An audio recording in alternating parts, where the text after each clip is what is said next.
Jadi Kak, kalau saya itu membuat proyek yang berjudul Kombi Permata atau singkatan dari kompor biomasa super hemat tanpa asap. Jadi kami memiliki masalah, yaitu sekolah kami ini kan di dekat terminal provinsi. Jadi kami pasti akan menumbuhkan hutan bambu untuk mencegah polusi suara dan udara. Namun masalahnya adalah sampah bambu yang setiap hari dihasilkan. Mungkin kalau kisarannya sekitar sebanyak 4 ton. Lalu masalah kedua adalah penggunaan LPG ketika menyiapkan makan siang catering di sekolah. Dari kedua masalah ini kami menemukan solusi, yaitu untuk daun bambu kami buat menjadi pelet, dan untuk menggantikan LPG kami membuat kompor biomasa tanpa asap. Jadi bahan-bahan untuk membuat kompor ini murah, seperti styrofoam bekas, pipa bekas, kaleng bekas, dan sebagainya. Ya kalau di total seharga 125.000. Dan untuk membuat pelet bambu ini juga mudah Kak. Jadi kami dapat hemat 9 juta per minggu. Waduh, Gitu ini Kak. luar biasa loh. Selama ini Iya, ada dalam pembuatan proyek tersebut, apakah ada tantangan yang tantangan dihadapi? ya, betul. Hmm? Kalau untuk masalah sekolah dan orang tua, alhamdulillah tidak ada. Namun kami memiliki masalah, yaitu pertemuan untuk menjadwalkan pertemuan dengan konsultasi dengan tenaga ahli, yaitu Bapak Profesor. Nah, Bapak Profesornya ini kan juga sibuk, Kak.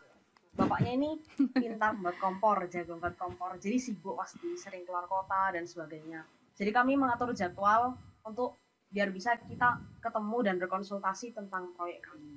Gitu, Kak. Waduh, ini luar biasa. SD tapi pemikirannya sudah Iya, jauh. jadi memang salah satu proyek dari Hmm, adik-adik kita ini, salah satu tadi Lintang sudah juga sampaikan melihat beberapa peluang dari kondisi permasalahan di sekitar ya Kak iya, Faisal ya. karena lingkungannya. Iya, betul, betul banget. Nah, kali ini terima kasih ya Lintang tadi luar biasa loh bisa menjawab pertanyaan dengan sangat ini ya apa antusiasmenya menjelaskan permasalahannya juga keren banget deh. Kali ini Marvelo juga sudah hadir ya bersama dengan kita. Kita biasanya panggilnya Marvelo atau Elo nih anaknya biasanya manggilnya. Panggilnya apa nih, adik Elo? Panggil Marvel atau Oh, Velo aja. panggil Marvel. Oke. Nah, adik Marvel ini sebenarnya pertanyaan masih sama juga seperti Lintang. Ini kan kamu sudah join di Project STEM di tahun sebelumnya. Kira-kira apa sih project yang kamu buat? Kita penasaran banget juga latar belakangnya. Akhirnya kamu bikin project itu tuh apa sih kira-kira? Coba boleh dong dijelasin sama kita semuanya, silakan. Ya, oke. Terima kasih. Jadi untuk project Kiajar STEM yang kami adakan pada tahun 2023 itu kami beri nama Stenovitka. Jadi konsepnya Stenovitka ini adalah sebuah suplemen makanan dengan bentuk sediaan kapsul, di mana tujuannya adalah mencegah atau memutus rantai stunting. Jadi kami menggabungkan dua topik, yaitu pertama global isu yang sangat hot pada saat itu, yaitu stunting, dan kedua adanya keberadaan tanaman lokal yang jarang terekspos, namanya adalah kelakai atau nama latinnya Stenoclena palustris. Dan ternyata setelah kami teliti, kelakai ini dapat dimanfaatkan karena mengandung zat besi dan juga vitamin C yang dapat mempercepat penyerapan zat besi, dan ternyata zat besi itu merupakan zat yang dibutuhkan untuk memutus rantai stunting tersebut, yaitu dimulai dari remaja terutama perempuan yang nantinya akan menjadi seorang ibu bagi anak-anaknya, dan dengan dipenuhinya kebutuhan nutrisi dan zat besi terutama, maka anak yang dilahirkan memiliki kemungkinan lebih besar untuk tidak mengalami stunting. Jadi kami satukan dua topik tersebut, lalu kami buat sediaannya agar lebih menarik, yaitu dalam bentuk kapsul dan juga mudah dikonsumsi. Jadi seperti itu untuk proyek kami, namanya Stenovitka. Seperti itu Oke, konsepnya. nah ini adik Marvel kan fokusnya memang proyeknya di bidang kesehatan. Kira-kira kamu ada tantangan nggak sih pada saat kamu proses pembuatan proyek itu? Gimana tuh? Oke, untuk tantangan tentunya ada beberapa, banyak sebenarnya tantangannya, namun yang paling utama itu adalah waktu pertama. Jadi waktunya yang diberikan oleh ketentuannya saat itu adalah kurang lebih sekitar 2 sampai 3 minggu. Dan Oke. itu waktu yang cukup singkat untuk mengerjakan proyek tersebut. Nah, dalam waktu tersebut tantangannya kami harus bisa mengatur waktu kami dibagi dengan kegiatan akademis kami di sekolah kami agar proyek itu dapat selesai dari awal sampai akhir dan secara optimal. Jadi di SMP kami ini juga tantangan kedua ya, itu tantangan pertama tadi. Tantangan keduanya kami satu tim itu bertiga kebetulan berada di jenjang dan juga kelas yang berbeda-beda. Jadi dari situ kami lumayan mengalami kesulitan dalam berkomunikasi. Tapi kami dapat selesaikan, solusinya adalah dengan berdiskusi dengan grup WhatsApp atau grup chat kebanyakan ataupun dalam bentuk Zoom karena kami masing-masing memiliki kegiatan akademis yang berbeda-beda karena tadi jenjang dan kelas yang berbeda. Kami juga mengadakan meet up kadang-kadang, tapi karena tadi itu jadwalnya berbeda, otomatis kami tidak bisa terlalu sering mengadakan meet up tersebut. Jadi cenderung lewat grup WhatsApp. Seperti itu sih tantangannya, Kak. Iya, terima kasih Marvel, hebat sekali loh adik-adik kita ini ya. Tadi kita sudah mendengarkan kedua penjelasan dari adik Lintang dan juga Marvel yang fokus di bidang lingkungan hidup dan juga kesehatan. Coba kali ini kita mau tanya lagi kedua adik kita nih seperti apa? Nur Hamzah dan juga Nabila. Betul. Ini kita pengen tahu juga proyek apa yang apa yang telah kalian buat dan boleh berikan tips-tipsnya untuk peserta-peserta yang akan ikut di tahun 2024 ini. Terlebih dahulu dari Nur Hamzah, silakan. Baik, siap Kak. Terima kasih Kak. Selamat siang. Nah, untuk dari tim saya itu dari Sumbar SMA Negeri 9 Padang, itu kami membuat proyek yang kami berikan nama itu Tajir Kak. Teknologi Antisipasi Banjir. Di mana alat ini terdiri dari beberapa komponen sensor sebagai pendeteksi dan komponen lainnya yang berfungsi sebagai alat antisipasi ketika terjadinya banjir. Dan alat yang kami rencanakan ini, proyek yang kami rencanakan ini sudah terintegrasi dengan namanya IoT yang sesuai dengan yang dibutuhkan di zaman sekarang Kak. Jadi teknologi antisipasi banjir kami itu kami rancang udah bisa terhubung dengan handphone, memberikan notifikasi ketika terjadinya banjir. Dan di alat Tajir ini kita juga menambah komponen namanya itu relay. Relay ini berfungsi untuk memutus aliran listrik karena untuk menghindari terjadinya korsleting saat banjir, Kak. Nah, untuk alasan kami memilih ini sebagai proyek kami di Ki Hajar STEM Tahap Advance, itu berdasarkan pengalaman kami, Kak. Juga pernah terjadi di sekolah kami kebanjiran. Itu di salah satu ruangan di sekolah kami itu ketika semua orang lagi sibuk, jadi nggak tahu kalau terjadinya banjir di ruangan itu. Dan di lokasi tempat tinggal kami di Kota Padang itu juga kalau lagi musim hujan, beberapa daerah itu juga terdampak banjir. Apalagi ketika di malam hari orang yang tidak berada di rumah, jadi kami kepikiran untuk membuat sebuah alat seperti itu, Kak. Luar biasa. Nah, kalau untuk tips untuk peserta-peserta yang akan ikut di tahun 2024 ini, apa yang bisa Nur Hamzah berikan? Untuk tips selanjutnya, itu kita penting memiliki kemampuan 4C Kak dalam menyelesaikan semuanya, yaitu kolaborasi, komunikasi, kreatif, dan pemikiran yang kritis. Contohnya itu kolaborasi itu sudah kami lakukan kemarin ketika kami kurang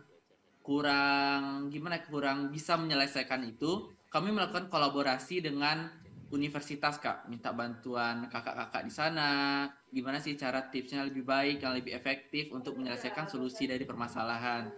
Terus melakukan komunikasi kreatif itu memikirkan apa yang terbaik untuk menyelesaikan permasalahan itu Kak. Terus berpikir kritis. Berpikir kritis ini tentu kita harus menghasilkan bagaimana masalah yang kita temui itu, kita lakukan riset, kita lakukan mencari berbagai solusi, mengajak tim, berkolaborasi. Jadi semuanya itu harus dilakukan 4C itu Kak. Sesuai dengan yang Ki Hajar STEM targetkan, itu kita memiliki kemampuan 4C, Kak.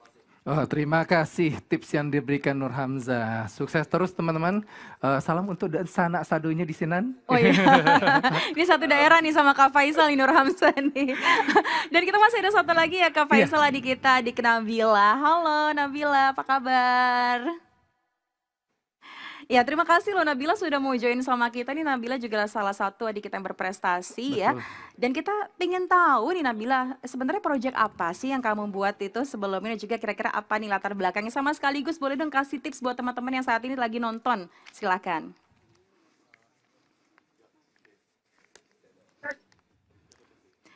Ya, halo Nabila sudah bisa Kami membuat Oke. Pervious Plasket atau botol berpori yang terbuat dari limbah plastik dan dapat menyerap air. Kami memilih proyek ini karena kami dari jurusan bangunan. Nah, karena sekolah kami juga sering terjadi banjir, kami mencoba menganalisis mengapa sekolah kami itu terjadi banjir, Kak. Nah, setelah mendapatkan hasil ini, bahwa sekolah kami itu sering terjadi banjir karena kurangnya sumur resapan dan jalannya sudah beraspal semua. Selain itu, banyak juga limbah plastik yang ada di sekolah kami. Maka dari itu, kami berinisiatif untuk membuat Pervious Plasket ini, Kak, yang ramah lingkungan dan mampu menyerap air sehingga air hujan langsung menyerap tanpa harus tergenang. Iya, terima kasih banyak Nabila. Ini luar biasa loh Faisal. Tadi kita Hmm. sudah mendengarkan penjelasan dari keempat adik-adik kita. Aspeknya tadi ada apa aja nih?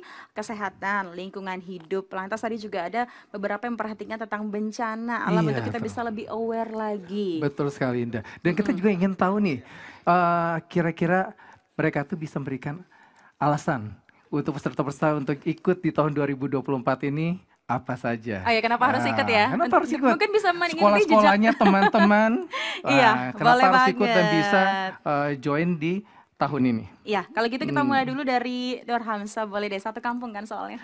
Duluan Sana. Ya. Baik, sanak sadonya kita pakai bahasa daerah ya, Kak. Boleh ya. Nyapanya. Kuliah.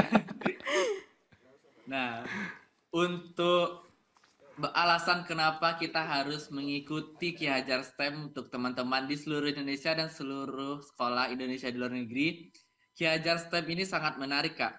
Karena ajang lomba Ki Hajar STEM ini tidak hanya menyelesaikan soal, mendapatkan hasil, tetapi kita berupaya untuk bagaimana kita menghasilkan sesuatu yang didasarkan STEM, Science, Technology, Engineering. Jadi di sini kita bisa mengembangkan teknologi berdasarkan sains, Kak, yang sesuai dengan singkatan dari STEM. Selanjutnya kita bisa mengeksplorasi bagaimana potensi kita terhadap sains, teknologi, engineering, dan matematik. Jadi semuanya itu bisa digabung untuk menghadapi permasalahan yang kita dapatkan di zaman yang sekarang ini, Kak, yang semuanya serba menggunakan teknologi informasi dan komunikasi. Dan yang terakhir itu kita bisa mengembangkan kreativitas dan meningkatkan pemahaman di bidang STEM. Karena Ki Hajar STEM ini kita lewati dengan 4 tahap. Yang pertama itu basic, yang kedua intermediate, kita menjawab soal yang seputar dengan STEM. Itu juga harus berdasarkan potensi yang kita miliki. Diperkuat lagi dengan tahap advance, kita membuat sebuah project berdasarkan hasil riset kita bersama tim, Kak. Jadi dengan semua alasan tersebut, 3 alasan tadi, yang pertama mengembangkan teknologi sains, mengeksplorasi potensi sains, teknologi, engineering, dan matematik, dan bisa mengembangkan kreativitas dan meningkatkan pemahaman di bidang STEM, itu menarik untuk kita ikuti Ki Hajar STEM. Ditambah lagi nanti sertifikat Ki Hajar STEM ini juga bisa kita pakai untuk menunjang kita masuk ke tingkat pendidikan selanjutnya, seperti untuk mendaftar kuliah, nanti kita bisa lampirkan sertifikatnya, Kak. Waduh, luar biasa itu tips yang bagus tadi Iya. diberikan. Kemudian sekarang alasannya harus ikut kenapa? Iya, betul sekali. Terima kasih loh tadi Nur Hamzah tadi juga sudah mewakili teman-teman yang lainnya untuk memberikan kira-kira kenapa sih adik-adik yang lainnya di sini lagi nonton. Ayo kita mulai join di Ki Hajar STEM di tahun 2024 itu karena Betul. ternyata benefitnya ini banyak banget loh Kak Faisal. Pastinya. Gak cuma kita bisa mempersembahkan salah satu proyek dari adik-adik, tapi ternyata tadi Nur Hamzah juga bilang bisa ini ya untuk jenjang pendidikannya juga bisa membantu. Terlebih lagi apa yang dihasilkan yang dibuat bermanfaat untuk lingkungan sekitarnya. Iya, terima Wah, Dun kasih Sana, banyak. makasih banyak. Salam untuk keluarga. guru, teman-teman di sana. Iya, di terima kampung. kasih Bu Luna. Kita kasih tepuk tangan untuk adik-adik kita. Luar biasa sekali. Terima kasih adik Lintang, adik Marvel, adik Nur Hamzah, dan juga adik Nabila. Terima kasih banyak ya sudah berbagi tadi dan juga bercerita secara singkat tentang kenapa sih kita harus ikut dan juga join di Ki Hajar STEM 2024 ini. Ini luar biasa loh ya. Yap. Pokoknya nanti sampai jumpa di lain waktu, kita akan Ya. ngobrol-ngobrol lagi karena terkait waktu kita, aduh pengen banyak yang ingin Iya, ditanyakan, benar. sayang sekali. Nah tadi pemenang Gen Ki Hajar di tahun lalu yang sudah berbagi cerita, untuk itu kini kita saatnya semua untuk yang belum mendaftar, untuk bisa segera mendaftarkan diri untuk menjadi bagian dari Ki Hajar STEM 2024. Ya, namun sebelumnya hadirin sekalian tetap saksikan peluncuran pembatik dan Ki Hajar STEM 2024 yang masih berlangsung, juga kita bisa saksikan melalui YouTube Rumah Belajar Kemdikbud dan juga Televisi Edukasi.